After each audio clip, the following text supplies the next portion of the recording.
sex first. Then we'll talk about hormones because we're going to focus on the hormones. So FSH, its function here, it's going to stimulate in the ovary the follicle to mature. Follicle stimulating hormone. So we're going to take a couple of these follicles. One becomes the dominant follicle, and we call that the Graafian follicle. So when it fully matures, great Graafian follicle. And inside we have a secondary oocyte. It's surrounded by cells called granulosa cells on the inside and theca cells on the outside. We'll come back to that because the hormones are going to be made in the granulosa and the theca cells. LH, it's going to stimulate ovulation. So release of the Graafian follicle mid-cycle, which is roughly day 14. But again, that varies, obviously.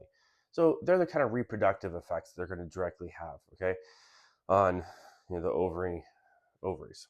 Now, they're also going to stimulate the production, let's scoot this over, of hormones, right? So here we've got a theca cell. So right here we have theca cells on the outside, granulosa cells on the inside, and this is where the sex hormones are made in the ovary.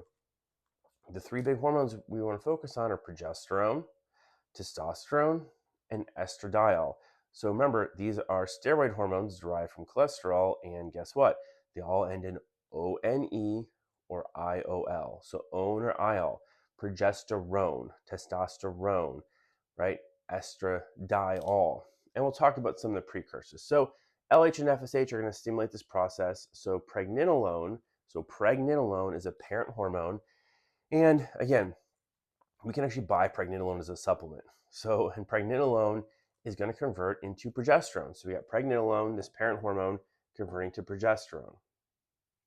Now, what does progesterone do? So it's very low in the first half of the uterine cycle called the proliferative phase, but then it spikes up and is relatively high in the back half of the uterine cycle called the secretory phase. It's going to maintain the endometrium. It's going to cause the influx of these spiral arteries, and it's going to develop and mature these uterine glands, right? It's getting ready. It's like, hey, this is time for implantation, because if there was fertilization of this secondary oocyte after ovulation, well, after a few days, it's going to move down, well, ideally, into the body of the uterus and implant in the uterine wall, so into the endometrium. So we're getting it ready. Now, if there is implantation, we get a signal from human chorionic gonadotropin, HCG. What's that test? We test that for pregnancy in the urine, then we confirm it with blood, and we make sure it's going up, right? So that's going to keep progesterone high, and progesterone is going to maintain the uterine lining. If we don't get that signal from, to the corpus luteum, progesterone falls, and guess what we have? We have menses, and we start the next cycle. So that's progesterone's effects.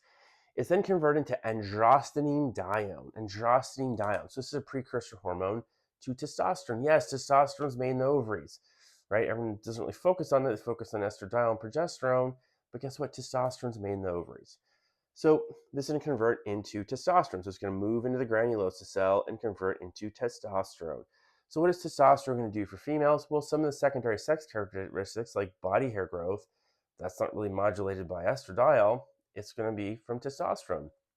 Testosterone also increases muscle mass, bone density. It has a lot of important effects. And these sex hormones, they go into the brain and bind to receptors and have whatever effects, neuro effects in the brain. Testosterone could be neuroprotective to some degree, but it's going to help with sex drive, right? Libido, energy levels, all those things that women talk about when those hormones fall and they might get them replaced, and how they feel. The mental effects. Now, testosterone then going to convert through an enzyme called the aromatase enzyme, which we talked about in the male. Aromatase converts testosterone to estrogen. You might have heard of aromatase inhibitors that you might use in estrogen-sensitive breast cancer to block estrogen or lower estradiol levels, because that's going to stimulate the tumor. Now, what are estradiol's effects? It's a ton, right? Secondary sex characteristics, breast development. It's going to stimulate, sexual function and development of the vagina. And it's going to have mental effects as well. It's going to bind to the brain, have all kinds of important effects, in the brain. And then, other effects than the reproductive and sexual effects, well, it's osteoprotective. So it's going to increase bone density, maintain bone density.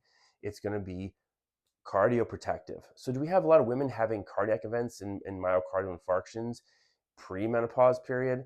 Well, it happens, but not nearly as many as men. And then guess what? Post-menopausal, it goes way up. So what's the number one killer of men and women in the United States? It is atherosclerotic cardiovascular disease. So estradiol maintains a lower LDL, the bad cholesterol carrier, and a higher HDL, the good lipoprotein, right? So that's good.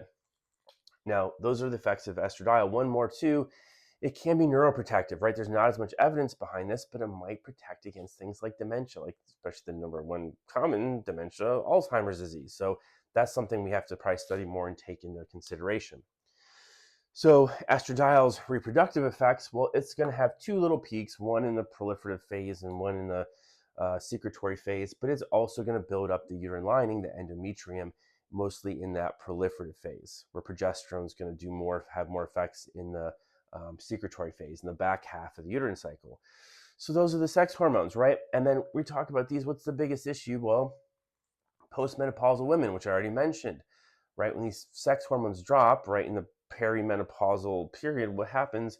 Progesterone drops, testosterone drops, estradiol drops, and they drop at different times. And this is the consideration for hormone replacement therapy. We talked about hormone replacement in males where you just give testosterone, but the nice thing is testosterone will just convert to estradiol through aromatase enzyme, and it'll convert to dihydrotestosterone, DHT, through the enzyme 5-alpha reductase. So they generally just need testosterone. But in females, we're going to have to use any combination of these hormones. And then you need to see a specialist who specializes in female hormone replacement because it's more complex, right? So I'm not a specialist in that at all.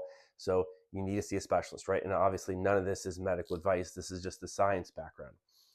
So you might, replace any combination of those hormones. So is that important? Well, you don't want to have a hip fracture when you're 75 and just shatter a hip and then never get back up again, right? You don't want to have a cardiac event, right, and build up a bunch of plaque in your coronary arteries. And, potentially if it's neuroprotective, maybe you'll protect against Alzheimer's and dementia, right? There's some, evidence behind that. So, it's something to consider and you have to discuss with a specialist and your physician, okay? So these are the female sex